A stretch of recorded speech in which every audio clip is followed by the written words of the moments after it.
turning a side hustle into a career can be both personally fulfilling and potentially lucrative. But when does a hobby officially become a business in the eyes of the law? Joining us this morning to kick off our first Legal Insider series are lawyers Dalene, Visser, and Elias Notopoulos from the Vancouver firm Watson Goepel. Good morning to you both. Happy to be here. Yes. Good morning. Thank you so much for being here. It's a pleasure to have you with us in studio. And throughout this Legal Insider series, we will focus on all kinds of topics and questions to help our audience navigate the wide array of legal scenarios that your firm deals with. So today we're discussing business law. And Dalene, I'll start with you. When entrepreneurs are starting out, is it wise to incorporate right away? Unfortunately, I have to give a legal answer, which is it depends. Yeah. It may be worthwhile if you envision your company or your business as having employees or assets that are significant.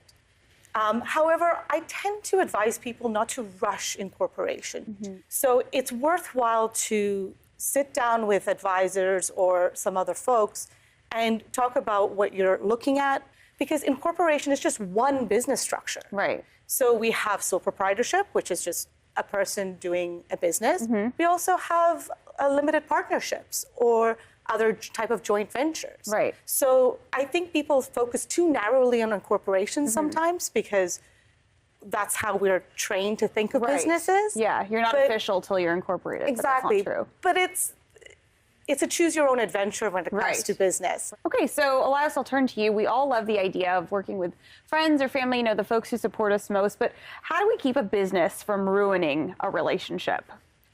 Oh, I mean, I'm sure Dalene can also piggyback off this one, but I can't tell you the number of times that I've had a call from a client saying, I went into business with my best friend, and we just can't get along. Right. That's why it's vital. I mean, if you're starting a business with friends or family, it's to get a partnership agreement or a shareholders agreement, depending on how you structured your business.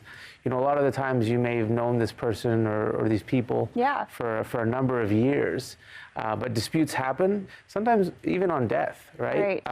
If you have two people that are shareholders and one passes away, now you're in business with your partner's spouse. Right.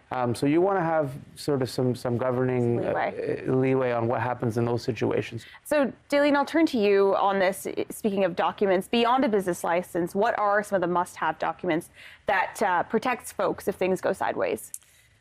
I mean, the list is as long as your imagination is. Mm-hmm. But I think some of the most important things that people need to think about when they start out is making sure that you register a name, because obviously you're building presumably a brand. Mm-hmm. The other thing that you may want to consider if you have employees is making sure that you have a written employment agreement, because at the end of the day, there are ways in which these agreements can protect your business and make sure that it is viable going forward that you may not have if you're just doing handshake deals. Right. I can tell that you guys are a wealth of knowledge, and obviously we can't cover every aspect of that in this short interview, but that's why you should maybe seek out some legal advice if you are entering a new venture, whatever kind of venture that is. So that's Dalene, Visser, and Elias Notopoulos from Watson Goepel joining us for our Legal Insider series, and you guys will be back next month with a whole new topic, so can't wait for that. Thank you. Thanks.